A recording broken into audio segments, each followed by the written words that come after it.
It's my pleasure to welcome Chairman Genachowski to San Leandro.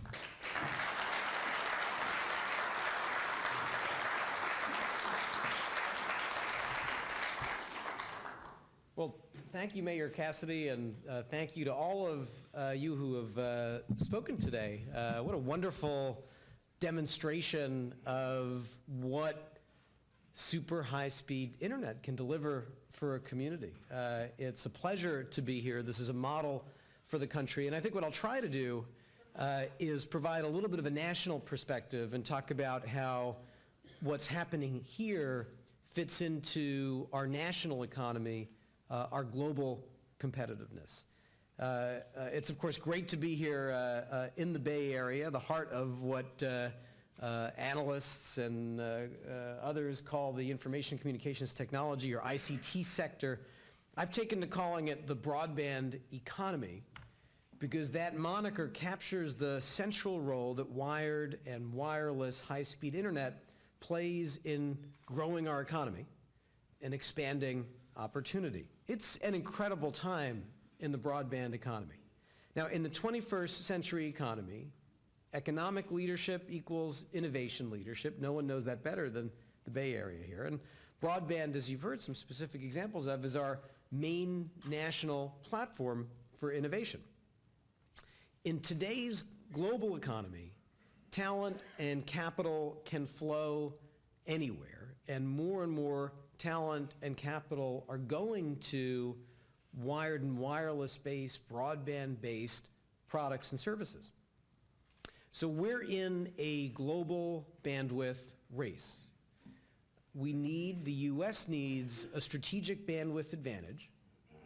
We need it because capital and talent will flow to the countries that have that advantage. I see this regularly when I meet with my counterparts in other countries. It's actually not our little secret that high-speed internet is a platform for job creation, product creation, business creation, opportunity, as well as education reform and healthcare reform. It's not a secret. The rest of the world knows it, and very talented people around the world wake up every day and think about how in the 21st century can they be a magnet for innovators and innovation. So we're in a global bandwidth race. We need, the U.S. does, a strategic bandwidth advantage, and I'm convinced that an important part of that advantage is super fast, high capacity, ubiquitous broadband networks. Now, there's a lot of good news with respect to how the U.S. is doing against the need for that strategic bandwidth advantage. On the mobile side, to start there, mobile internet, high-speed internet, mobile broadband, the U.S. in the last few years has regained global leadership. We fell behind when it came to 3G. We fell behind when it came to mobile innovation. If we had gotten together 4 years ago and talked about mobile, we might have said, oh, mobile innovation is a huge opportunity. Looks like it's all happening in South Korea and Japan. We might have said, oh, 3G looks like it's the infrastructure, the mobile infrastructure of the future, except Europe is way ahead of us. Well, today it's a different world. When it comes to mobile innovation, the U.S. is the envy of the world. When you think about new devices, operating systems on the devices, apps on the devices, the U.S. is by far the global leader. Here's a metric. The percentage of global mobile devices that have American-made operating systems in the last 4 years has gone from 20% to 80%.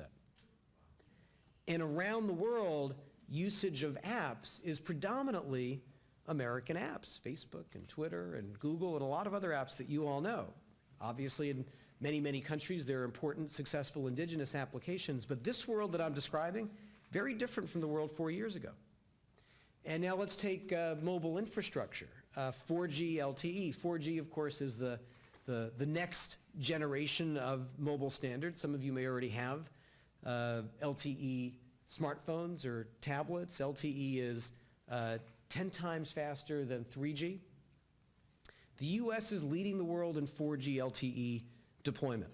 We have more subscribers in the U.S. than the rest of the world combined. The U.S. is the global testbed for 4G products and services, and that's a big deal. Now, on the wired side, we've had good news in the last 4 years, too. The percentage of Americans who live in areas where they have access to 100 megabit networks 4 years ago was 20%. I can remember these because they're all 20/80 rules. So 4 years ago, 20% of Americans lived in areas with networks capable of 100 megabits. Today, that's over 80%. That's a big change in 4 years.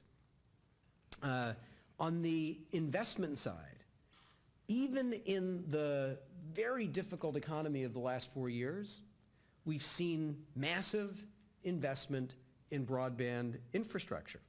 On both the wired side, it took a lot of investment to take wired networks to the speed increases that we've talked about. On the wireless side, even more.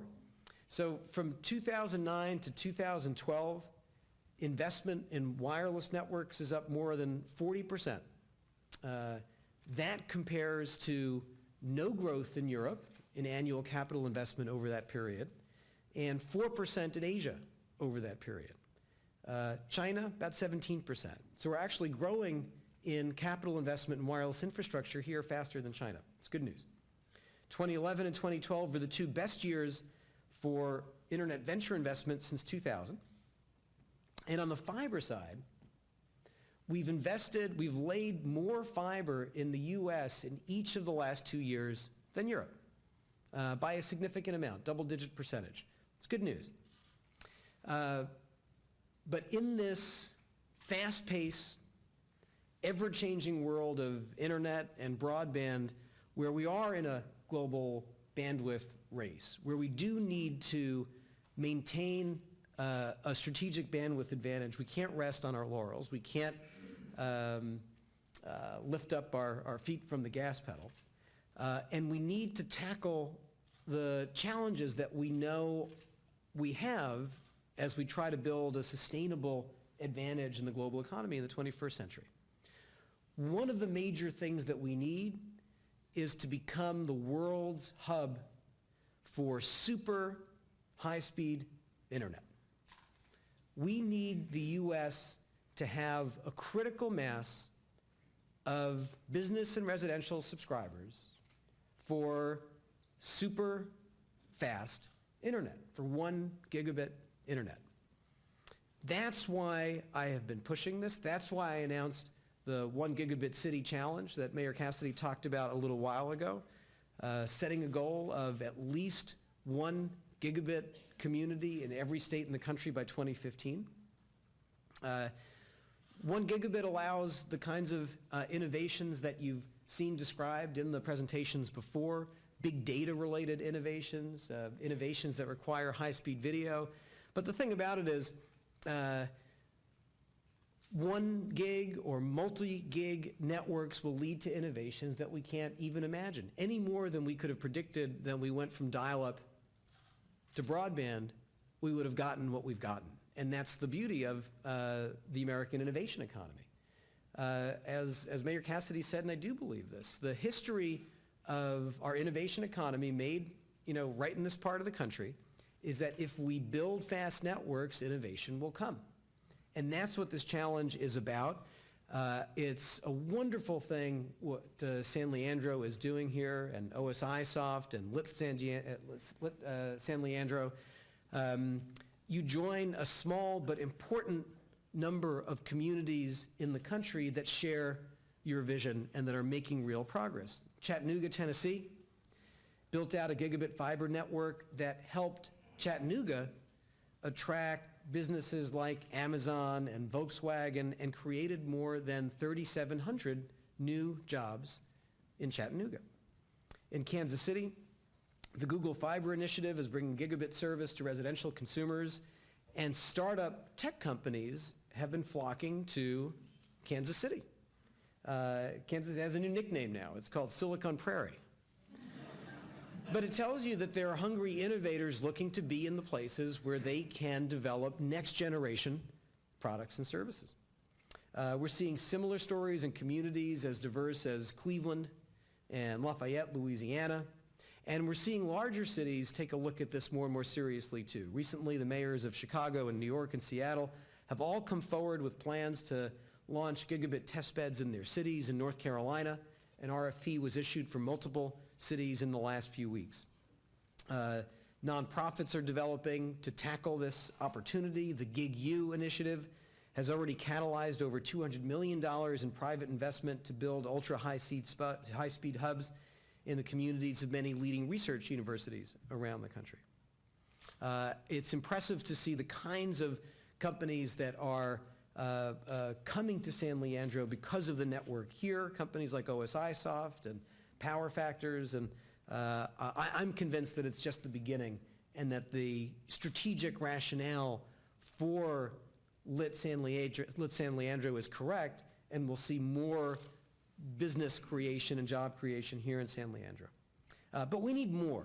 These are good examples. We need more. As I said, we need a sufficient market in the US so that no innovator around the world has an incentive to go anywhere else with their gigabit product or services. We want them to come right here to the US, and you know what? We want to see communities in the US competing against each other for the best innovators in the world.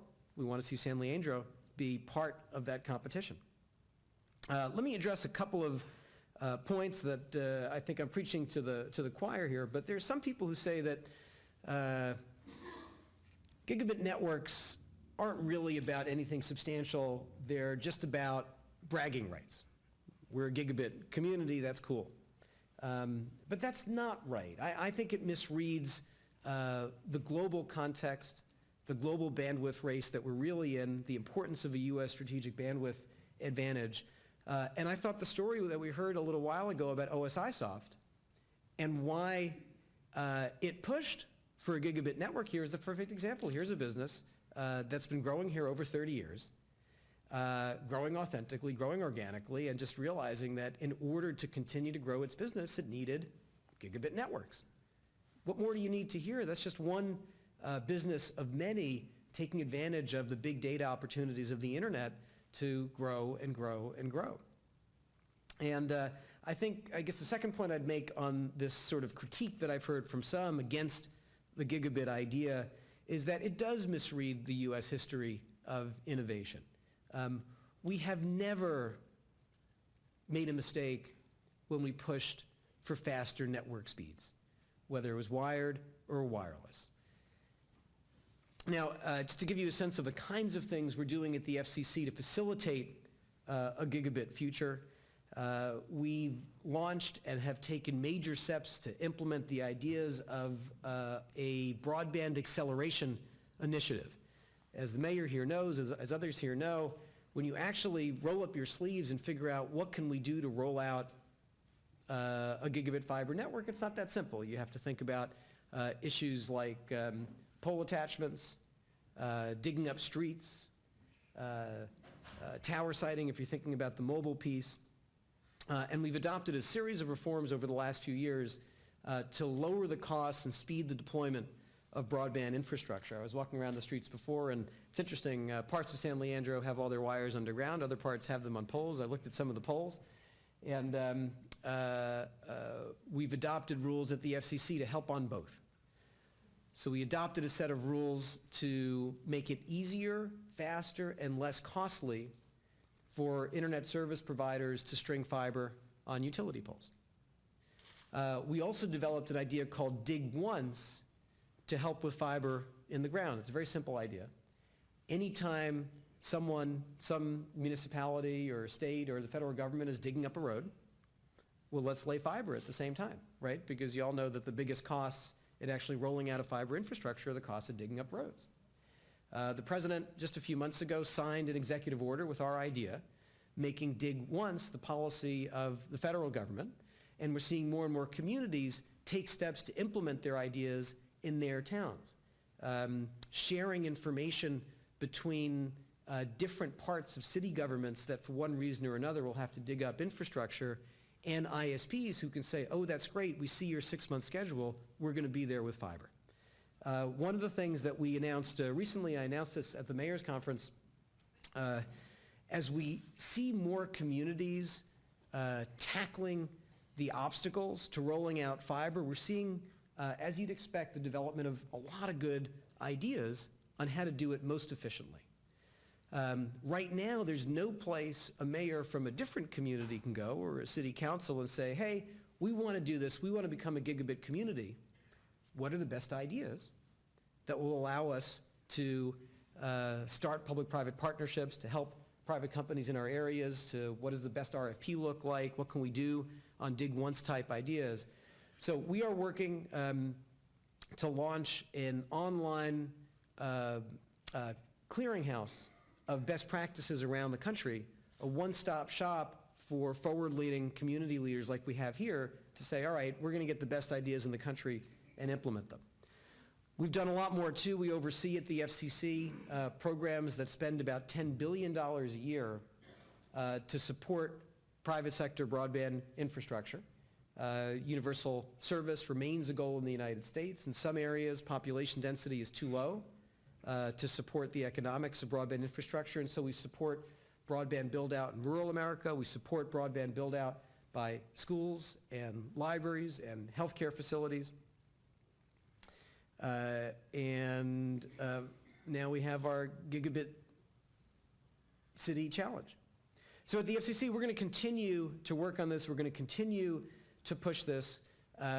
It's so rewarding for me personally to see what we saw here today. Not just one person standing up and, you know, a voice in the wilderness saying we should do this, but a whole community of public servants, business leaders, consultants, innovators, all coming together to say, this is how we're going to build our community. It's how we're going to create businesses, create jobs, have our community make the transition to the 21st century. So I'm just in awe of what I heard here today. I travel a lot. I see a lot of different communities. And I will tell you honestly that you have so much to be proud of by what you've accomplished here and the path that you're on. I wish you well, and I know that you'll succeed. So thank you all for having this, and thank you for what you're doing.